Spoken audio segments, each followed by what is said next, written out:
This has to be one of the worst books I have read ever. I'm sure you've seen some of those book recommendation lists claiming to have books that will be life-changing, things that you need to read once in your life, the best of all time. I'm always curious, is it true? Is it going to affect me as much as the experts? So I decided to put it to the test. The Guardian came out with their list of the 100 best novels, so I decided to put it to the test, and we're gonna go through the books on my shelves that I haven't read that are on the list, and we're gonna see how many I can read this week, and hopefully I will agree that they are the best ones ever.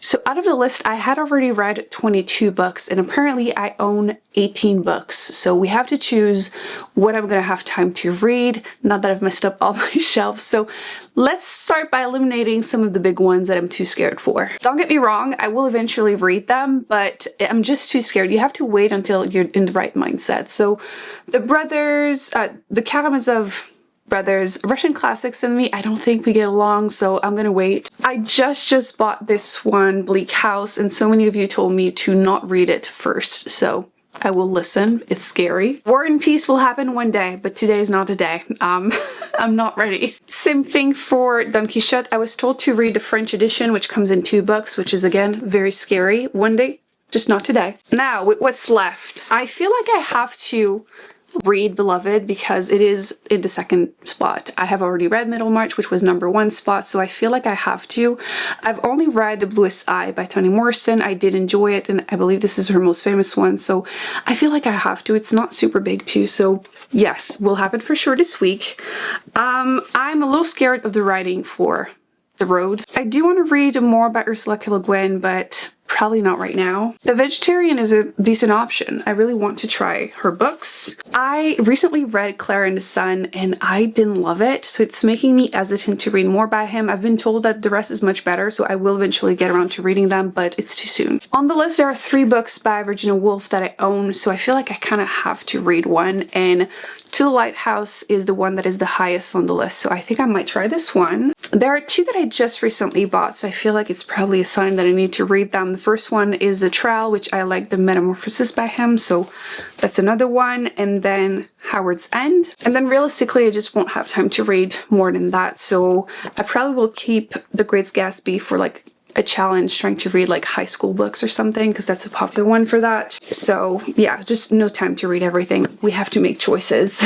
Realistically, I might not have time to read all 5, but I think this is going to be the TBR I start with. So Howard's End, The Trial, To the Lighthouse, The Vegetarian, and Beloved, which I feel like I need to read this one for sure because it is the #2. I'm not sure I'm ready emotionally because I have heard it is very intense, but the only thing more intense is those freaking stickers, which I need to get rid of. So that's the plan for the week. I'll let you know how it goes. Well, I have to say I'm not too surprised that this one turned out to be really good. I do have to admit defeat against the stickers. I have some glue on somewhere I will have to try again, but the content of the book will probably stick with me as much as this freaking glue. I thought this book was going to be a book that makes you cry, but no, I just feel completely dead inside, which I need to stop reading books like that because some are supposed to be happy and I don't feel any happiness right now. I understand that this is about like the trauma of slavery, and I just really wasn't expecting the story to go in that direction. So we're following the main female character who managed to escape slavery. She ran away years ago and she's now living in this home with her youngest daughter, and they are being haunted by the ghost of Beloved, one of her other girl, and her 2 boys ran away when they hit a certain age. So there's a lot happening. But as the book starts, there's this man who also escaped from the same place that finally makes it there. And, you know, years later they meet again and things start that way. I was kind of surprised at the beginning. I wasn't expecting like a ghost story, but it's definitely the haunting and the trauma of slavery. And there were a few twists, I guess, that I was not expecting. Again, the book left me quite shocked, but in a good, like, powerful way. But I would have to include a couple trigger warnings if you want to read it. I highly recommend it. Like, this is at least a 4-star for me. But yes, it was a lot darker than I expected. Frankly, I should have expected it after reading The Bluest Eye, and I have a couple more books by her on my shelf and I will be reading them. But yes, this was super intense. I really liked it, but frankly, I can't say anything else. It was just so, I feel completely gutted. I completely agree that this book belongs on the list of like a life-changing kind of book. It deserves the hype for sure. Now for my next one, I kind of have to decide. A few of you left me recommendations and I obviously want to, but I feel like Ursula K. Le Guin, I have enjoyed some of her books, but her writing is really heavy for me, so I don't know if I'm going to want to read that right now. And like I had mentioned, I do understand why a lot of people want me to read this one. I've seen the movie, I've forgotten enough that I could read it, but Clara and the Sun is still too early, so we're kind of left with these four. I think I'm going to try Virginia Woolf just because I have heard so much about her. I've tried one nonfiction by her, which was okay, but I've heard so much about her writing and I own 3 of her books, so I might as well try one. So we're gonna try this one. And my edition is definitely old and used. I just noticed that, I don't know if it was like a library book or what, there's a bunch of names and a few annotations, but they're mostly just check marks, so we'll see how that one goes. I'm hoping that I love her, otherwise I have 2 more books on my shelf for no reason. I did finish my second book, To the Lighthouse by Virginia Woolf, and I wish I hadn't. If my life was in a balance and you include a page of this book and one that is somewhat similar, and you ask me which one is which, I could not tell you. I would struggle to even tell you what the book is about. Like, it's just characters that are like, their voices just mixed together, and I understand that like, it's her writing style of like stream of consciousness and means blah blah blah. Maybe, but I hated every second of it. In theory, I should be able to analyze the book. I have a degree in French literature, so like I've done that before, but my head has never been this empty in my entire life. Like I remember absolutely nothing. And I'm trying so hard to keep it together for this review, but like, I hate it every second. I don't understand the hype. Like sometimes that's how it is, right? You're like, oh, the book wasn't for me, but I can see, the beauty, the technique, what she wanted to do with this. No, nothing. I hated everything. There's nothing I enjoyed. And there's a few things that didn't age well, which like to be expected from that time. But yeah, like, I don't know why a few of the female authors from that era that I've read, they always compare negatively someone's eyes to a Chinese woman, which like, but like, again, from that era, I guess. But yes, I just could not distinguish the characters, the voices, everything is mixed together. And again, that might be the point, but it was not enjoyable. I solely finished it because I wanted to see if there was something else that was going to change my mind about it. It wasn't super long. I mean, it's 230 pages. But yes, I regret doing that because again, my brain before and after this, same. Like just absolutely nothing. You know what that reminds me of? There's this video of a raccoon and you know how they wash their foods before they eat it? And it's cotton candy and it's trying to wash it and it just dissolves into the water and you see the raccoon just staring at it, gone. That's how it is, but worse because cotton candy is fun. So like, I feel like I've compared other books like Erin Morgenstern. She has a book. That's what I compared it to that whole clip. Because her writing is beautiful and like, again, it leaves you with nothing, but at least it's beautiful.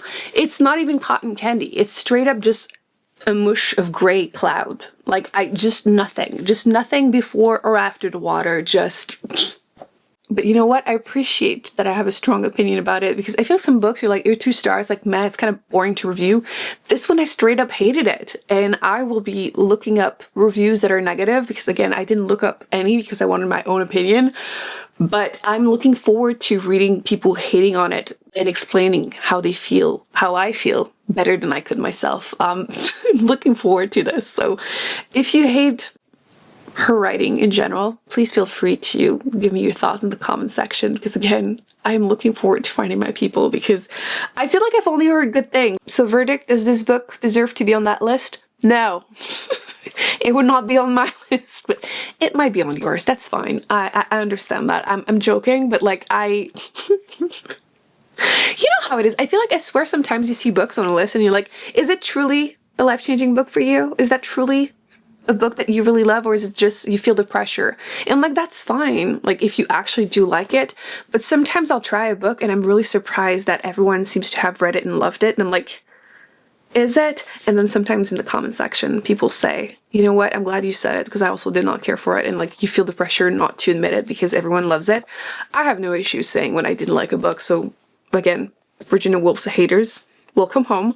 But let's just say would not be on my list. Now I need hope that I can read another book that will be decent. So I think I'm going to go with Howard's Ends because I need hope that a classic can be good, like a modern classic, which I think it's somewhat recent, but when was this one published? 1927. I think that's not too far off from the other one. So I'm going to read that to try to gain back some brain cells, but wow, do I not get the hype. But it takes, you know, every kind of people. There are books for everyone, and there are books that I love that I know a lot of people hate, but yeah, this is something. And the worst part is that I have 2 more books by her on my shelf now, so I have to read them because I hate getting rid of books without trying them, so I will try them. I'm really hoping it's not the same writing style, but I'm sure it is because, again, that's what she's known for. I finished Howard's End and I did like it. I will say this was a lot messier than I expected for a classic. This one was published in 1910 and I do think I prefer the writing style from the 1800s overall, but this was enjoyable. Like I was saying, messy. You're following these 3 families from 3 different social classes and they're kind of coming in and out of each other's life throughout the years, and frankly I feel like they were just bringing out the worst out of each other, like just ruining each other's lives. But either way, the highest social class, you have these 2 sisters. I mean, they have a brother, but he's not really there, and they each are living off £600 a year, so there's some social commentary there. I had to calculate it because £600 a year in 1910 is supposed to be around £91,000 nowadays, so 170,000 Canadian. I'm not sure how exact that is because they seem to be more comfortable than that, but that would definitely be super comfortable. And they were discussing how £300 a year should be what a man should make to, you know, make a decent living, which, again, to go back to half, that's about $80,000 Canadian a year, which would definitely be comfortable most places. And then you have the business class. This is a bigger family, and the man has, you know, businesses. They own multiple houses.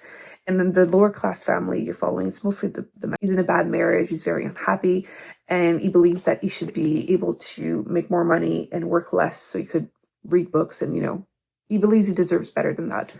And the middle class family, the business class family, the wife passes away and she leaves her country house to one of the sisters, and the family's confused because they didn't seem that close. Like, why would she do that? And they decide to not say anything. So that's kind of the messiest part of the book, although there's a lot more. I'm not going to spoil anything, but yes, throughout the years they keep the secret and things get messier and messier. It was enjoyable. I liked it. It's probably like a 3.5 for me. Like, it's not as good as Beloved. I don't think anything in this video was going to beat that. But I will say I'm a little surprised that it is on the list, because the point of the list, when I did the review, I was explaining how they asked people, these critics and authors, to give a top 10, and that would become, you know, the top 100 that they made. And I'm kind of surprised someone would put this in their like top 10 life-changing book list. And I would be curious to hear the reasoning, basically, because again, I enjoyed it. And there were a few social commentary, like I said, the living off £300 a year to be comfortable. Especially the sisters were more progressive. They wanted women to have the right to vote, or kind of more socialist values, because again, they don't work and they feel like everyone should be comfortable. And then the business class, mainly the husband, would be very conservative, and every time he would say anything, they would just automatically fawn. But yes, I can see the appeal of these discussions, but again, I don't categorize them as like life-changing, so I would just be curious to hear. Although technically this book was life-changing for me because I had to use it as a weapon. A wasp made it into my home. Again, this is like the 4th one in 4 years. I really need to change the screens in my windows because they have holes, because cats. And I think that's how they come in, because it's every time it's like a room in the back of the house, and like the trees, there might be some kind of nest somewhere. But yeah, I had to use this as a weapon. This is the 2nd time I kill one with a book. Reading is definitely important. The 2 other wasps that were killed were by Claudia, because have you seen the size of her paws? She's a killing machine. And then I have 3 boys, and they've done nothing. Very cute, but completely useless. Either way, I don't know if you could hear her throughout the whole review in the background yelling. I wanted to try to do the review in peace, and she's not having it. Closed doors is not a thing that is allowed. It's probably in 2nd place out of the 3, because again, To the Lighthouse would never... I have time for one more, so I think I'm going to read The Vegetarian. It's more modern, but I've heard good things, and I have another book by her on my shelf, Human Acts, so if I like The Vegetarian, I can pick up that other one. So hopefully that one works better. I'm sorry, I closed the door. Oh my, do I have another strong opinion? This vlog did not go anywhere in the direction that I thought it would. I thought I was going to find some life-changing books. That's the whole point, right? And of course, not everyone has the same opinion. I get that, but like, I thought that it had so many classics on it because it feels safe, right? That's what they choose, and I wanted to see if they would also work for me. But this was also kind of a flop for me. I will give it that I can see the beauty of this one. Okay, I can understand why it's popular compared to every chance I get, I will be bashing this book. But The Vegetarian, okay.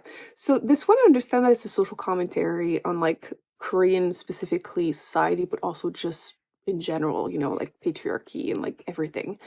And you're following a story of these two sisters through the eyes of their two husbands, which frankly are poo-poo heads. And they're both like fantasizing on the about the other sisters. But again, social commentary of situation of women in that society or society in general. And I thought it was going to be more similar to Kim Ji-young, born in 1982, which I did really like. If you read this book, the writing's a little dry, but everything makes sense towards the end. It's absolutely worth checking out. And again, a social commentary on the situation of women in Korean society, which is a lot more conservative than people realize. I feel like K-dramas and K-pop make people think that it's a bit more nicer than it is.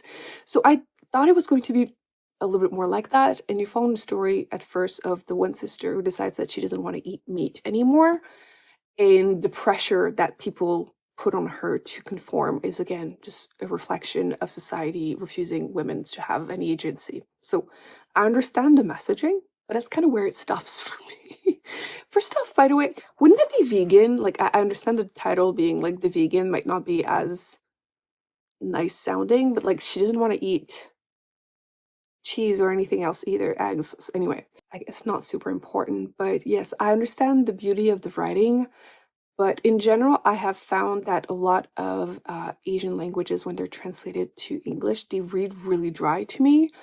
I have heard that it's better in French. I have yet to try it though.